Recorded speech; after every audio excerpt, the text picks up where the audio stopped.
Olá pessoal, tudo bem? Se eu perguntar aqui para você, qual é o intervalo que essa função aqui quadrática ela decresce e qual é o intervalo que ela cresce? Bem, certamente você vai conseguir responder com tranquilidade, né? Ela decresce de menos infinito até o zero e de zero a mais infinito ela é crescente. Isso mesmo, né, uma função que a gente conhece, função quadrática, a gente sabe desenhar seu gráfico, então é simples a gente dizer esse tipo de informação.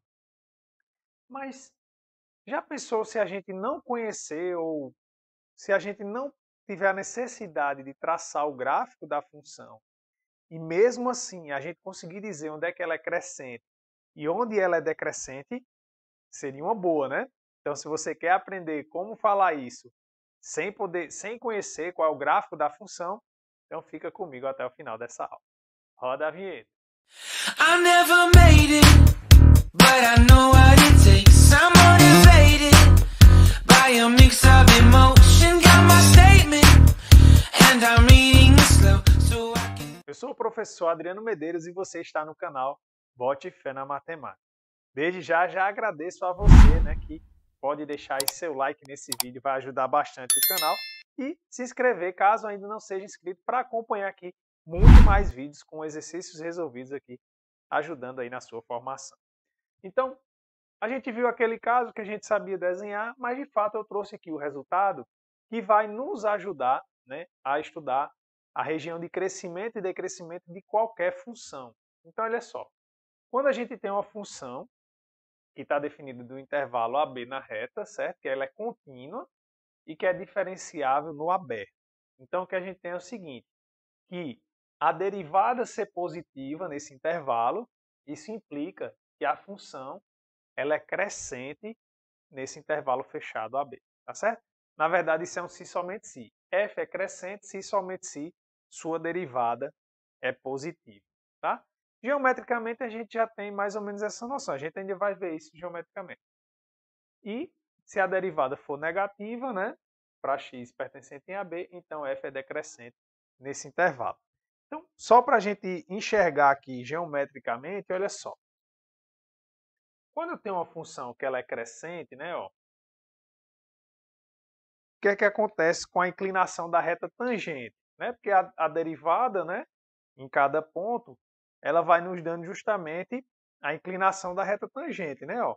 Quando a função está crescendo, a inclinação da reta tangente ela sempre é positiva. Né?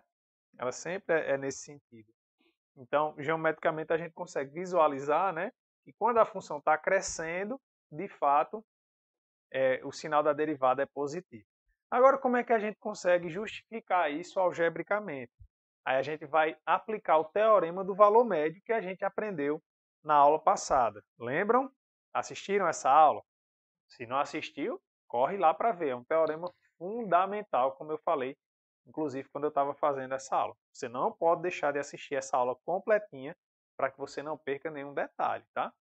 Olha só, eu vou justificar só a primeira, tá certo? Ó, que a derivada positiva implica que a função é crescente. Primeira coisa é a gente lembrar, quando é que uma função ela é crescente? É quando a gente pegar, né, ó, x1 e x2 pertencente aqui ao intervalo AB, né? A gente pode dizer que x1 menor que x2, isso aqui implicar que f de x1 é menor do que f de x2. Né? Quando isso acontecer, a função ela é crescente, tá bom? Pronto, então eu vou pegar aqui x1 e x2 quaisquer aqui no intervalo AB. Né? Eles estão aqui nesse intervalo AB. Então o que é que eu faço? Eu aplico o teorema do valor médio para eles. Aí olha só, o teorema do valor médio, que a gente abrevia assim, ele vai dizer o seguinte, que existe um C pertencente ao intervalo x1, x2, tal que f' de C é igual a f de x2 menos f de x1 sobre x2 menos x1. Tá? Pronto. Só que o que é que acontece? A derivada ela é positiva, né? Em todos os pontos aqui do intervalo AB aberto. Como o C, né, ele está entre x1 e x2, aberto, né, então ele está dentro aqui do intervalo. Então, a gente sabe que essa derivada aqui, que esse número aqui, ó, é maior que zero, né, porque ele é igual ao f' de C e o f' de C é positivo. Pronto. x2 é maior do que x1, então o denominador também é positivo. Ora, se o denominador é positivo, para que essa fração seja positiva, o numerador também tem que ser positivo. Então, a gente tem que, para isso aqui ser positivo, f de x2 tem que ser maior do que f de x1. E aí conclui o que a gente queria, né? Que a função ela é crescente. Vamos lá, meu filho aqui é que ele é meio sonâmbulo, às vezes ele acorda à noite quando eu estou gravando aqui, normal. Então vamos lá, pessoal. Então voltando aqui, né? É dessa maneira que a gente mostra. E analogamente você justifica o item B aqui. Então é dessa maneira que a gente prova. É uma aplicação do teorema do valor médio, tá certo? Agora vamos ver como é que a gente usa na prática essa situação. Ou seja, ó, digamos que a gente queira estudar ó, as regiões de crescimento e decrescimento dessa função aqui, ó, cúbica. Então o que é que a gente precisa fazer? Ora, para a gente saber onde ela cresce e onde ela decresce, o que a gente precisa saber é o sinal da derivada, tá certo? Então, o que é que a gente vai fazer? Vai derivar essa função e vamos fazer o estudo do sinal da função derivada. E aí, a partir disso, a gente vai dizer onde é que ela cresce e onde é que ela decresce, beleza? Então, olha só. Eu vou começar aqui calculando a derivada de f. Então, a derivada de f vai ser 3x ao quadrado menos 6x e a derivada da constante aqui é zero, né? Bem, aqui é um polinômio de grau 2, né? Então, para a gente estudar, basta a gente achar aqui as raízes, né? E como o coeficiente é positivo, concavidade é para cima. Então, vamos achar aqui as raízes. Ó. Isso aqui é igual a zero, se somente se. Eu já posso dividir toda a equação por 3, né? E colocar x em evidência. Então, simplificando aqui, fica ó, x ao quadrado menos 2x igual a zero. Se somente se coloca x em evidência, fica x menos 2 igual a zero. Né? Então, quem são as raízes aqui? X igual a zero e x igual a 2. Vamos olhar aqui. 0 e 2. Coeficiente ó, aqui do x ao quadrado é positivo, então a parábola tem concavidade para cima. Pronto. Então, esse é nosso estudo do sinal. Ou seja, f' é maior que zero, de menos infinito até zero, e aqui também, né? Ó, de 2 até mais infinito. E ela é negativa aqui no meio, né? Entre 0 e 2. Ela é negativa aqui.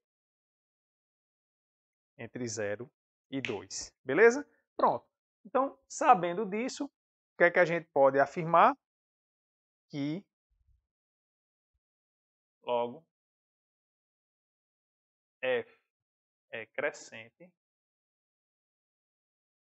em menos infinito, 0, união, 2 mais infinito. Por quê? Porque é onde a derivada é positiva.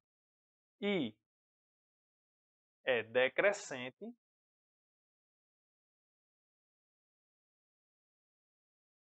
em 0, 2. Pronto. Então é dessa maneira, pessoal, que a gente faz o estudo, né, dizendo onde é que a função ela é crescente ou decrescente. Basta fazer o estudo do sinal da função derivada. Tá bom? Então, onde ela for positiva, a função é crescente. Onde ela for negativa, ela é decrescente. E aí, olha só que coisa legal. Lembra que a gente viu também na aula de máximos e mínimos que a gente sabia classificar um ponto de máximo global ou mínimo global, né? Quando a gente tem uma função contínua definida no intervalo fechado e limitado, né? Que eu falei para vocês que é um intervalo compacto, né? Quando ele é fechado e limitado, a função assume máximos e mínimos. E aí a gente viu, né, que a gente encontrava os pontos críticos, que são os candidatos a serem máximos e mínimos, e também olhava nos extremos. Mas eu disse, e esses outros pontos críticos, como é que a gente calcula? Pois bem, Isso aqui vai nos dar uma ferramenta muito importante para a gente classificar os pontos críticos da nossa função, tá? Então, se você quer ver como fazer isso, você não pode perder essa próxima aula aí que vai estar no nosso canal, tá bom? Então, um forte abraço, fiquem com Deus e até a próxima.